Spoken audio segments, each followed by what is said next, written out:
ejercicios militares nacionales de la Fuerza Armada.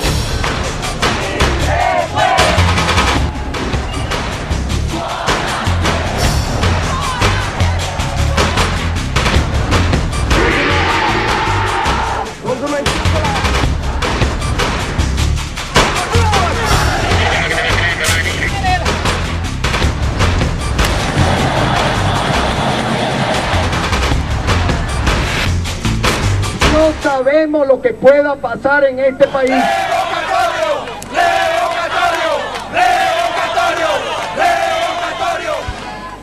¿Qué tal? ¿Cómo le va? Bienvenidos a la edición internacional del Noticiero de la Televisión Pública. Como todos los sábados estamos acá con mis compañeros para contarles qué pasa en el mundo, para tratar de analizar juntos qué cosas pasan en el mundo y qué de todo eso nos influye, tiene que ver con nosotros, nos va a afectar de alguna manera. Estamos, les decía, como todos los sábados con mis compañeros José Nathanson, Raúl de la Torre, Jorge Elías y Natalia Nievieski-Gliar. Se cumplen 50 años, medio siglo de la Revolución Cultural China, el proceso por el cual Mao se reapropió del poder político y del control del Estado chino y en el intento de sacarse de encima los resabios burgueses, derechistas, produjo una masacre que llegó a los 45 millones de muertos. En un rato vamos a estar analizando y recordando la Revolución Cultural China. Así es, acaba de ocurrir el Festival de Eurovisión en la que Ucrania en este festival acaba de ganar con una canción sobre Crimea. En esta canción critica abiertamente a Joseph Stalin. Aquí le mostramos otro capítulo del enfrentamiento entre Kiev y Moscú. Una semana en el gobierno de Michel Temer, gobierno interino, pero más que gobierno interino parece un gobierno de coalición de la oposición. Ya los primeros nombramientos marcan cuáles van a ser los lineamientos, por lo menos en materia económica. Un fuerte ajuste fiscal, dijo que era la prioridad, el tema del equilibrio fiscal y mucha preocupación por los planes sociales. ¿Qué pasará con estas políticas que el PT implementó durante una década? El país más pobre de la península arábica, Yemen, es también el país más olvidado, quizá porque los yemeníes no emigran a Europa. Les vamos a contar qué es lo que ocurre allí, por qué se pelean chiitas y sunitas y también por qué interviene el Estado Islámico y Al-Qaeda. Un nuevo enfrentamiento entre la oposición y el gobierno en Venezuela agudiza la crisis, una crisis que ya lleva un tiempo y que no tiene por ahora miras de resolverse. La Asamblea Nacional desconoce el estado de excepción dictado por el presidente Maduro y el presidente Maduro hace consideraciones acerca del futuro de la Asamblea Nacional. Vemos el informe. He convocado a ejercicios militares nacionales de la Fuerza Armada, del pueblo y de las milicias para prepararnos para cualquier escenario. Desde hace una semana, Venezuela vive bajo un nuevo decreto de estado de excepción y de emergencia económica que restringe libertades civiles y aumenta el control sobre la actividad económica y social a pesar del rechazo a la medida por parte de la Asamblea Nacional, controlada por la oposición. Compañero, compañera, yo estoy listo para entregarle al poder comunal las plantas que haya parado cualquier pelucón en este país. Planta parada, planta entregada al pueblo. Pero vamos a hacerlo, carajo. ¡Llegó la hora de hacerlo! Este nuevo decreto del presidente Nicolás Maduro es en verdad la extensión de otro que entró en vigencia en enero pasado, buscando frenar una aguda crisis económica y de abastecimiento que el chavismo atribuye a un plan de desestabilización.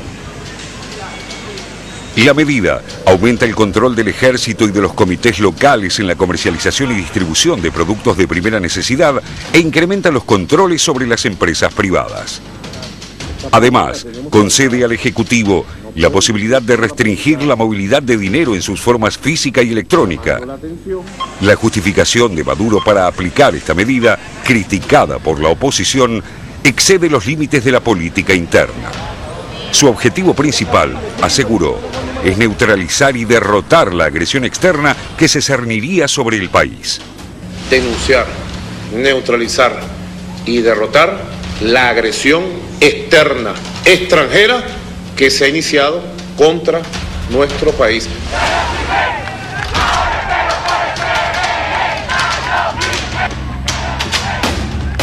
El rechazo de la oposición no se hizo esperar y se anticipó a las deliberaciones de la Asamblea Nacional. Sus principales dirigentes, como el ex candidato presidencial Enrique Capriles o el titular del Parlamento, Henry Ramos Ayub, aseguran que el decreto no solo viola la Constitución, sino que además destruye el menguado sector productivo y le entrega un poder discrecional al gobierno. Y nosotros le decimos con toda la responsabilidad al gobierno: si ustedes trancan la vía democrática, nosotros no sabemos lo que pueda pasar en este país. Capriles ha ido incluso más lejos en su ofensiva, instando a la población a desobedecer el decreto presidencial mientras exhortaba al ejército a elegir entre Maduro o la Constitución. La Asamblea Nacional, por su parte, aprobó un proyecto del vicepresidente del Parlamento, Enrique Márquez, que ratifica el rechazo a la iniciativa de Maduro, a la que considera ilegal. Este fue un paso más en la ofensiva de la Asamblea, que desde enero pasado propone el desconocimiento de todos los poderes públicos e impulsa un referendo revocatorio, mecanismo autorizado por la Constitución para interrumpir la presidencia de Maduro, que debe finalizar en 2019.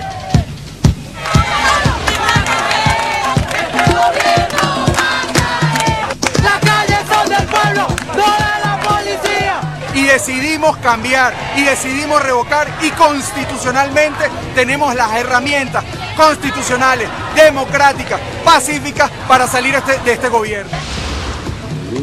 En ese escenario, la ofensiva del Palacio de Miraflores busca quitarle legitimidad a la oposición y por eso el propio presidente asegura que solo es cuestión de tiempo para que la Asamblea Nacional desaparezca. La Asamblea Nacional de Venezuela perdió vigencia política.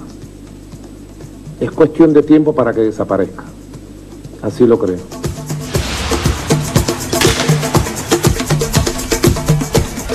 Maduro también se ha mostrado empeñado en relacionar a la oposición con intereses externos. Por eso, el mismo día en que la Asamblea debatía el decreto, denunciaba la supuesta intrusión de un avión espía norteamericano en el espacio aéreo venezolano. El miércoles, por otro lado, hubo en Caracas y otras ciudades importantes marchas opositoras que terminaron en enfrentamientos entre manifestantes y policías.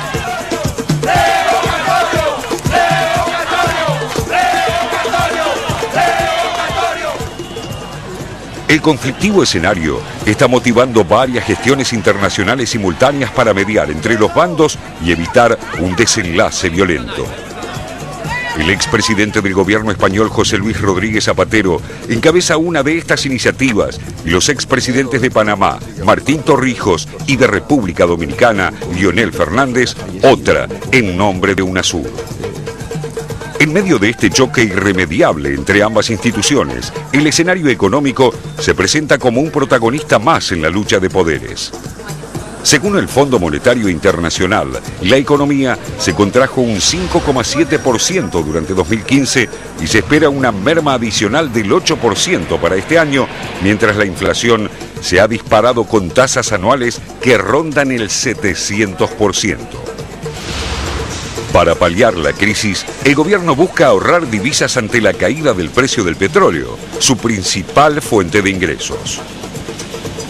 Por eso, redujo la jornada laboral estatal a 4 días de 5 horas y media cada uno para disminuir el consumo energético y recortó las compras de insumos básicos, lo que provocó largas colas de consumidores en supermercados casi vacíos. No está comiendo no lo que quiere, sino lo que quieren. Estamos arrodillados ante un país que se está muriendo de hambre. Imagínate pollo, carne, lo que sea para llevarle a mis hijos. Con una producción de 3 millones de barriles diarios, Venezuela es el quinto productor mundial de crudo. Pero en cambio, su industria apenas abastece el 40% de la leche y el azúcar que consume y solo 75.000 toneladas de las 90.000 de harina que necesita. Alimentos básicos de una población que ve transcurrir sus días entre la escasez y la lucha política despiadada de quienes dicen representarla.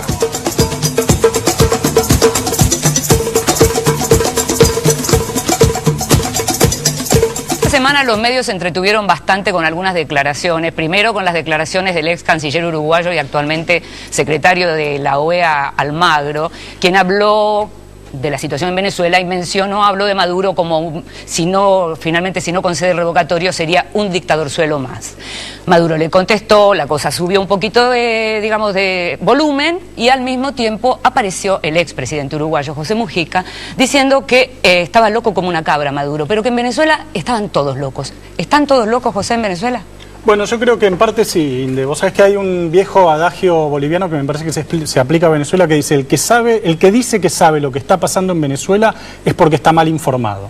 Yo creo que hay algo de eso en Venezuela. A ver, el gobierno tiene razón cuando dice que la oposición o que un sector importante de la oposición tiene un ánimo desestabilizador o destituyente. Hay declaraciones de Capriles, el líder moderado de la oposición, que le dijo a los militares o están con Maduro o están con la Constitución. Eso se acerca casi a llamar a un levantamiento. Es cierto que hay comportamientos sediciosos de un sector de la oposición. Es cierto que la oposición desconoció el triunfo de Maduro en 2013 y que reconoció el triunfo de la misma oposición en 2015, celebrado con los mismos sistemas, el mismo Consejo Nacional Electoral. Es decir, todo eso es verdad. Y la oposición tiene razón cuando dice que el chavismo destruyó la división de poderes en Venezuela, cuando dice que el chavismo llevó a Venezuela a una crisis económica fenomenal y cuando dice que el chavismo recae a menudo en comportamientos autoritarios, dentro de lo cual yo incluyo el encarcelamiento de Leopoldo López a 10 años de prisión. A mí me parece que en estas situaciones tan complejas y que requieren para el análisis tratar de transmitir el espesor de lo que realmente está pasando en Venezuela, la forma en la cual las sociedades democráticas desempatan el tipo de situaciones es llamando elecciones.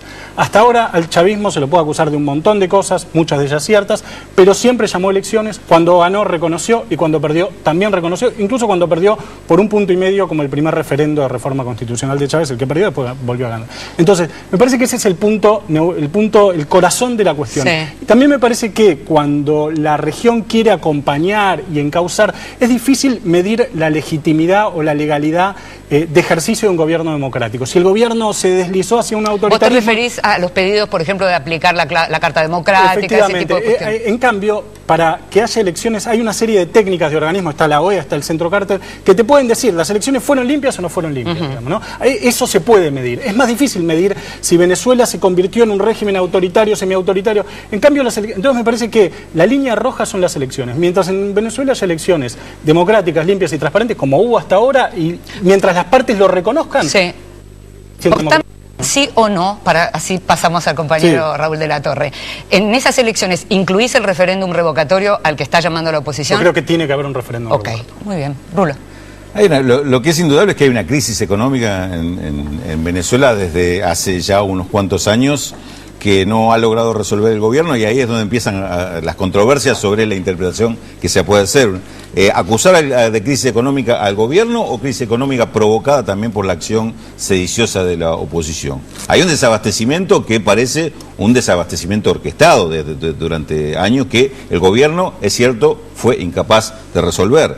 En esta situación que está viviendo Venezuela, a mí me suena muy raro el tema de autoritarismo, porque yo creo que menos poder que el que tiene Maduro es imposible imaginar que alguien se mantenga en el gobierno con tan poco poder como el que tiene Maduro. No tiene manejo ni siquiera de los resortes de regulación del Vos decís manejo gobierno. De la economía. Manejo de la economía, realidad... manejo de la política, porque tiene la Asamblea Nacional en contra. Sí. Desde hace 6 meses le votan absolutamente en contra cualquier medida que quiera implementar para resolver o tratar de, por lo menos, aquietar la situación económica. Sí. Y no ha tenido tampoco los instrumentos para resolver internamente, porque obviamente... Bueno, lo resuelve con la justicia por ahora. Con una justicia que le está jugando a favor, con un parlamento que tiene en contra. Sí. Hay un cuarto factor de poder en Brasil, aunque es un... En Venezuela. En Venezuela, perdón, un factor quizás en desarrollo, como es el tema del llamado poder popular, a través del Parlamento Comunal, que hasta ahora no ha tenido un peso, pero tampoco parece que lo tuviera tan a favor, porque las demandas que está haciendo este sector de movimientos sociales no están siendo atendidas por el propio gobierno Maduro. Ahí viene también un conflicto interno que tiene el gobierno. Sin duda. Porque la reacción de Maduro a la derrota en las elecciones legislativas fue armar un nuevo gabinete donde predominan la presencia de militares, que obviamente las Fuerzas Armadas sí las tiene hasta ahora jugando a favor, y sectores, sí, es cierto, no todas. Perdón, claro, no me ven a mí. Claro, Pero yo estoy poniendo una carita, justamente lo en estos días. Pero es claro. cierto, no todas las Fuerzas Armadas, Claro. pero por lo menos el núcleo central lo tiene jugando a favor. Y hay un factor que se ha incorporado, me parece, en el tema de la mirada frente a la crisis económica, que también le está resultando una complicación al gobierno Maduro. Incorporó a sectores que buscan un pacto con la burguesía venezolana, como dicen allá, la burguesía buena, sí. No toda. La presencia de Manuel Pérez Abad en el gobierno, de Víctor Álvarez, de Jesús Farías, hombres que tenían que funcionar como nexo, como puente con la burguesía. Esto no fue bien visto por los movimientos sociales, los movimientos populares que no quieren saber nada con esto, y al contrario, están pidiendo medidas de profundización de la revolución bolivariana, no un pacto. Entiendo. Que le ven un destino de fracaso absoluto. Esto sería como sumisión, digamos. Sí, dice, si no es la sumisión, por lo menos es una tregua con el sector que te está dominando, que te está presionando.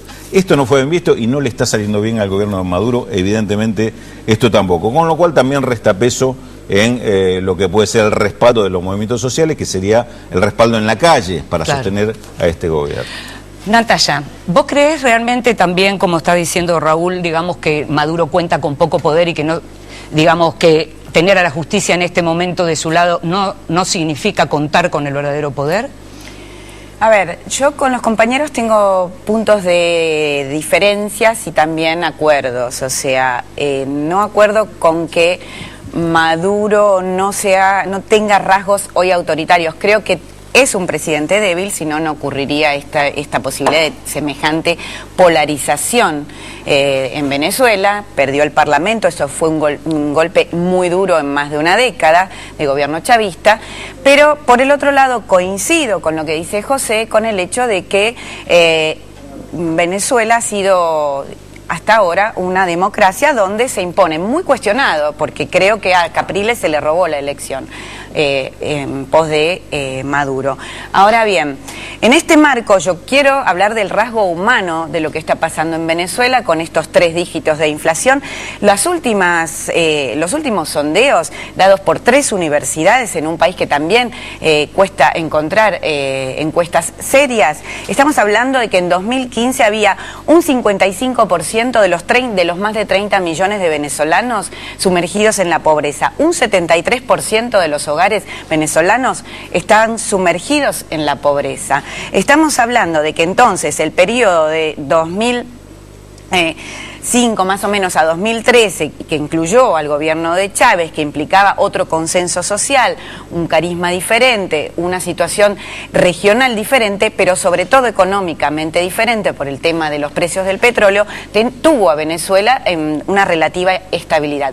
Hoy lo que hay es un volcán y una oposición que por medios muy cuestionados a veces, como el hecho de que Capriles llame a Maduro al ejército, a las Fuerzas Armadas a elegir entre Maduro o la Constitución y demás, me parece una llamada, sí, al golpe. Esto no muestra una base hoy en una región. Recordemos que Chile, Argentina y Uruguay ayer mismo llamaron por comunicado a 2 situaciones. Uno, al diálogo. Sí. ¿Sí? Y otra, la no injerencia en los asuntos internos de Venezuela, con lo cual está marcando una pauta de que hoy la cláusula democrática genera divisiones en lo que es la esfera de la OEA. Esto no es menor y esto le da a Maduro 2 armas. Una, que piense en esta cosa de no convertirse en un dictador suelo aún teniendo los votos, y por el otro lado también a la oposición a pensar en cómo toma el poder, si puede ser paciente y seguir trabajando de una manera adulta.